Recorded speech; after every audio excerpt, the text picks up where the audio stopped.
So hello everyone, welcome back to my channel. This is Birsa and you are watching Biraj study point. तो आज की ये video आपके लिए काफ़ी ज़्यादा यूज़फुल होने वाली है। आज की इस वीडियो में हम हिस्ट्री में जो यूनिट 3 है, गुप्तोत्तर काल में परिवर्तन, प्रारंभिक और मध्यकालीन भारत, इस यूनिट को अपनी इस वीडियो में कंप्लीट डिस्कस करने जा रहे हैं। और तो और मैंने अपनी इस वीडियो में इस यूनिट से रिलेटेड अभी तक एग्जाम में जितने भी टाइप के क्वेश्चन पूछे गए हैं, वह सभी क्वेश्चन आपको इस वीडियो में कंप्लीट सॉल्यूशन के साथ मिलने वाले हैं। और तो और मैंने अपनी इस वीडियो में ये भी मेंशन कर दिया है कि कौन सा क्वेश्चन किस ईयर में पूछा गया है। और अगर आपने इन सभी क्वेश्चन को अच्छी तरह कर लिया तो आप देखोगे कि आपके एग्जाम में इससे बाहर एक भी क्वेश्चन नहीं आएगा। और तो और जो क्वेश्चन की लैंग्वेज होगी वो भी एज इट इज़ ऐसी ही रहने वाली है। तो ये वीडियो आपके लिए काफ़ी ज़्यादा इंपॉर्टेंट होने वाली है। तो प्लीज़ इस वीडियो को कंप्लीट देखिएगा और वीडियो को जरा सा भी स्किप ना करें। आगे बढ़ने से पहले अगर आप इस चैनल पर पहली बार आए हैं तो इसे जल्दी से जल्दी सब्सक्राइब कर लें, जिससे कि आपको इसके लेटेस्ट अपडेट मिलते रहें। और अगर आपने इसकी पहले वाली वीडियो नहीं देखी है तो आप प्लेलिस्ट में जाके बीए प्रोग्राम सेकंड सेमेस्टर की हिस्ट्री और पॉलिटिकल साइंस की सारी वीडियो देख सकते हैं। तो बिना टाइम वेस्ट करते हुए हम बढ़ते हैं अपने वीडियो की तरफ। सबसे पहले मैं आपको इसके स्टोरी के बारे में बताऊंगा, और अगर आपने इसकी स्टोरी को अच्छी तरह समझ लिया तो आपको इसके क्वेश्चन आंसर याद करने में दिक्कत नहीं आएगी। ठीक है, सबसे पहले हम इसके स्टोरी को कवर करेंगे, देन हम इसके क्वेश्चन आंसर की तरफ बढ़ेंगे। तो ये जो स्टोरी है ये चोल साम्राज्य के बारे में होती है।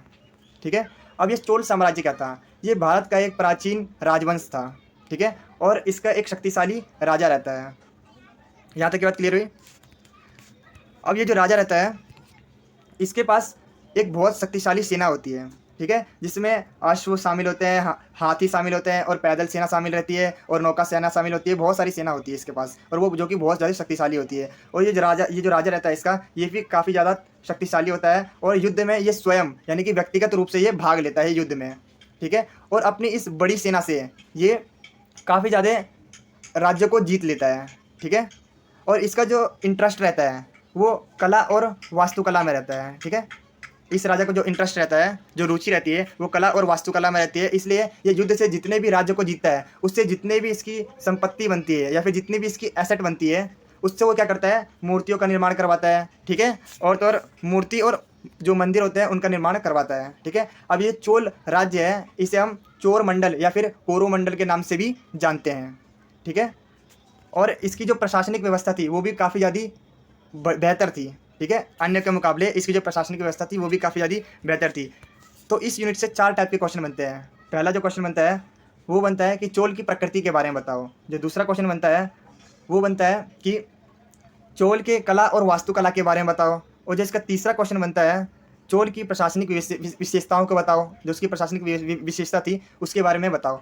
और जो चौथा क्वेश्चन इसका बनता है वो बनता है चोल राज्य की स्थानीय व्यवस्था के बारे में बताओ। ये 4 टाइप के क्वेश्चन बनते हैं इस चैप्टर से। ठीक है, जो फर्स्ट 2 क्वेश्चन है उन पर टिप्पणी लिखने के लिए आती है, यानी कि इसके जो आंसर होंगे शॉर्ट होंगे, और बाकी ये जो 2 क्वेश्चन है ये लॉन्ग टाइप के क्वेश्चन आते हैं। ठीक है, तो आई होप आपको ये स्टोरी समझ में आई होगी। तो अब हम बढ़ते हैं इसके क्वेश्चन आंसर की तरफ। तो इसका जो फर्स्ट क्वेश्चन है, चोल राज्य की प्रकृति पर टिप्पणी लिखी है। ठीक है, इस पर हमें टिप्पणी लिखनी है, यानी कि इस पर हमें ज़्यादा लाइनें नहीं लिखनी है। ठीक है, ये शॉर्ट टाइप के क्वेश्चन होते हैं। तो इसका आंसर हम कुछ इस तरीके से लिखेंगे। चोल प्राचीन भारत का एक राजवंश था। चोल दक्षिण में भारत और उसके आसपास अन्य देशों में तमिल शासकों ने 9वीं शताब्दी से 13वीं शताब्दी के बीच अत्यंत शक्तिशाली हिंदू साम्राज्य का निर्माण किया। चोल राज्य को चोर मंडल या फिर कोरोमंडल के नाम से भी जाना जाता था। चोल के शासक कुशल योद्धा थे और व्यक्तिगत रूप से युद्ध में भाग लिया करते थे। उनके पास अत्यंत शक्तिशाली सेना थी, जिसमें अश्व, गज, रथ और पैदल आदि शामिल होते थे। इसी सेना की मदद से उन्होंने विजयी, सिंहल, मालदीव और अन्य द्वीपों पर विजयी प्राप्ति की थी। ठीक है, अब हम पढ़ते हैं चोल राज्य की उपलब्धियों के बारे में। तो चोल शासकों ने सिंचाई की व्यवस्था, राजमार्ग का निर्माण और इसके अतिरिक्त नगरों में मंदिरों का निर्माण किया था। करिकाल में उत्तराधिकारी के काल में चोल सत्ता का ह्रास हुआ। उनकी राजधानी कावेरी को नष्ट कर दिया गया और उनके 2 पड़ोसी शक्तियाँ चेरों और पांड्यों ने चोलों के मध्य अपना विस्तार करना स्टार्ट कर दिया। और 4वीं से 9वीं शताब्दी तक दक्षिण भारत के इतिहास में चोलों की भूमिका नाम मात्र की रह गई, यानी कि चोल लगभग पूरी तरीके से समाप्त हो चुके थे। ठीक है, अब हम इसके सेकंड क्वेश्चन की तरफ बढ़ते हैं। ये शॉर्ट टाइप में हमें क्वेश्चन लिखने थे। ठीक है, ये भी शॉर्ट टाइप में क्वेश्चन लिखना है इसका आंसर। तो सेकंड क्वेश्चन है, चोल की कला और वास्तुकला पर टिप्पणी लिखिए। ये 2021 के क्वेश्चन पेपर में आया था। तो इसका आंसर हम कुछ इस तरीके से लिखेंगे। चोल वंश दक्षिण भारत के इतिहास में सबसे लंबे समय तक राज करने वाले राजवंशों में से एक था। उसके द्वारा जितने भी युद्ध विजयी प्राप्ति की गई, उससे जितनी भी संपत्ति प्राप्त हुई, उससे उन्होंने मंदिरों और मूर्तियों का निर्माण करवाया था, जैसे कि आपको इस इमेज में दिख रहा है और मैंने आपको स्टोरी में भी बताया था। तो अब हम पढ़ते हैं चोलों के अधीन कला।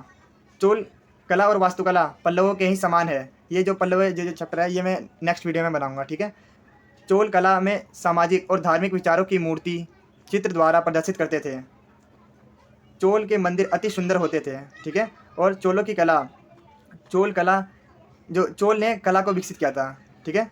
और चोलों ने संगीत के विकास में भी काफ़ी महत्वपूर्ण योगदान दिया। चोल राजाओं द्वारा नृत्य कला को प्रोत्साहित किया गया। चोल राजाओं ने नाटकों कला को भी बढ़ावा दिया, ठीक है। काफ़ी इजी लैंग्वेज में, अगर आप खुद भी पढ़ते हो तो आप खुद भी समझ जाओगे। चोलों के अधीन अब वास्तुकला के बारे में हम चर्चा करेंगे। चोल वास्तुकला की प्रमुख विशेषता इसकी परंपरागत शुद्धता है, ठीक है। चोल मंदिर के गर्भगृह का जो आकार है वो वृत्ताकार और वर्गाकार दोनों था। चोलों का कला और वास्तुकला में एक समृद्ध इतिहास है। इसके अनेक नमूने अभी भी हमारे मंदिर और संग्रहालय में मौजूद हैं। और तो और इन्होंने भारत में ही नहीं बल्कि विदेशों में भी अच्छी खासी ख्याति प्राप्त की थी। ख्याति मतलब उनकी छवि, वो काफ़ी ज़्यादा फेमस थे इंडिया में और तो और विदेशों में भी काफ़ी ज़्यादा फेमस थे अपनी कला और वास्तुकला को लेके। अब जैसा क्वेश्चन नंबर 3 है वो कुछ इस तरीके से पूछा गया था। ये लॉन्ग आंसर टाइप है, ठीक है। चोल प्रशासन की मुख्य विशेषताओं को रेखांकित की गई। ये 2018 के पेपर में पूछा गया था। इसमें हमें लॉन्ग आंसर टाइप क्वेश्चन करना है, तो इसका सोल्यूशन हम कुछ इस तरीके से लिखेंगे। चोल प्रशासन की मुख्य विशेषता निम्न है। चोल शासकों ने भारी भरकम उपाधि लेना शुरू कर दिया, जैसे चक्रवर्ती तल। अब ये उपाधि क्या होती है? उपाधि का मतलब जो सरनेम लेना, ठीक है, अपने आगे पीछे जो नाम लगाते हैं, ठीक है, उसे हम कहते हैं उपाधि लेना। चोलों में मृत राजाओं की मूर्ति बनाकर उनकी पूजा की जाती थी, ठीक है।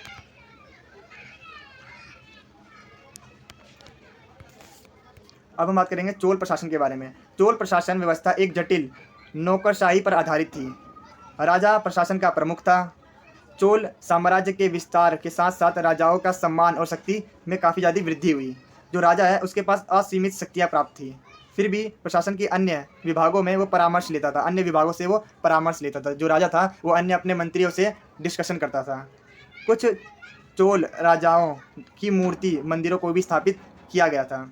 राजा ने अपने जीवन काल में अपने उत्तराधिकारी को घोषित कर देते थे। जितने भी राजा थे वो अपने जीवन काल में बता देते थे कि ये इसके बाद मेरा जो उत्तराधिकारी होगा, जो मेरा राज्य साम्राज्य संभालेगा, उसे वो अपने जीवन काली में नियुक्त कर देते थे, ठीक है, जिसे हम क्या कहते हैं, युवराज कहते हैं। और युवराज बचपन से ही प्रशासन का अनुभव करता था। उसे जो युवराज है उसे बचपन से ही प्रशासन का अनुभव कराया जाता था। अब इसका सेकंड पॉइंट है आय के साधन, कि जो राजा थे उसके क्या क्या आय के साधन थे। तो राजा के आय का जो प्रमुख साधन था वो भूमि कर था। उसी से उसको ज़्यादा से ज़्यादा पैसा मिलता था। भूमि के अतिरिक्त जो राज्यसभाएं थी, जो भूमि को एकत्रित करने का कार्य कौन करती थी? राज्यसभाएं करती थी, ठीक है। किसान को यह सुविधा थी कि वह भूमि कर नगद या फिर अनाज के रूप में दे सकता था। और जो भूमि कर था वो उपज का 1/3 भाग था, ठीक है। और विशेष स्थिति में, जैसे कि मान लो आपातकालीन में भूमि कर माफ़ कर दिया जाता था, यानी कि कोई भी कर नहीं लिया जाता था। इन केस ऑफ इमरजेंसी, ठीक है, इमरजेंसी में किसानों से कोई भी टैक्स नहीं लिया जाता था। राजाओं की आय के अन्य स्रोत क्या कहते हैं? व्यापार कर, आयकर, आयत कर, वनों और कारखानों से प्राप्त इत्यादि, ठीक है।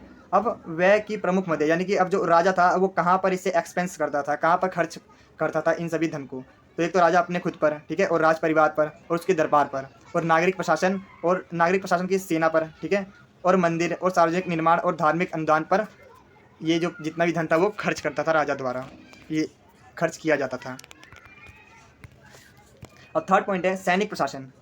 चोल शासकों ने एक विशाल सेना का संगठन किया। सेना के प्रमुख अंग थे पैदल, घुड़सवार, हाथी, नौका सेना आदि। सेना में अनुशासन पर बहुत ज़्यादा जोर दिया जाता था। इन सभी सैनिकों को ट्रेनिंग दी जाती थी। अश्व सेना हेतु बहुमूल्य अरबी घोड़ों को खरीदा जाता था, ठीक है। फोर्थ पॉइंट है प्रादेशिक प्रशासन। चोल साम्राज्य प्रांतों में विभक्त था, जिसमें 8 मंडल थे। मंडल के प्रशासन हेतु राजकुमार अथवा किसी उच्च अधिकारी को नियुक्त किया जाता था, ठीक है। फिफ्थ पॉइंट है स्थानीय स्वशासन। अब इससे एक और बड़ा क्वेश्चन ही बन जाता है, ठीक है, जो हम आगे करने वाले हैं। स्थानीय स्वशासन। चोल प्रशासन की मुख्य विशेषता स्थानीय प्रशासन था।